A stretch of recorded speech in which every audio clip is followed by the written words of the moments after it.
അപ്പയുടെ കല്യാണം ഈ അടുത്തുണ്ടാവും.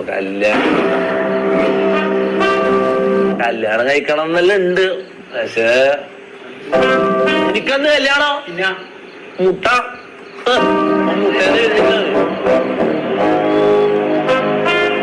അല്ലേ ഞാൻ ഒരു കല്യാണം കഴിച്ചാലോ? എന്തു പറയുന്നത്? ചാറ്റ് എന്താ പറയുന്നത്? ഒരു കല്യാണം കഴിക്കുന്നതിനെ കുറിച്ച് എന്താ അഭിപ്രായം?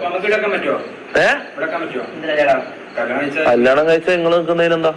അങ്ങനെയല്ലോ ഉണ്ടാവും. അമ്മ ഒരു കല്യാണം കഴിച്ചു കഴിഞ്ഞാൽ എങ്ങനെയാ? അപ്പൊ ഞാൻ കേടെ നിക്കുവോ? എങ്ങനെയാ? അല്ല നിന്റെ എല്ലാം ഇവിടെ വെച്ചിട്ട് ഓളക്കം അങ്ങനെ അയ്യോ ബാക്കി എല്ലാരും ഒക്കെ ഇവനുണ്ടല്ലോ ഫസ്റ്റ് ഡേറ്റ് നോക്കി മാണം വിടും. അങ്ങനത്തെ ഒരുത്തൻ ഇവനുള്ള വീട്ടില് ഞാൻ ഒരിക്കലും എന്റെ ഓളെ കൊണ്ടല്ലോ പോലെ. വേറെ ആരും എനിക്ക് കുഴപ്പമില്ല. ഇവൻ ഈ മമ്മു എന്ന് പറയുന്നവൻ ഇത് ഓൻ കരുതിക്കൂട്ടി ചെയ്യുന്നതല്ല. പക്ഷെ ഓൻ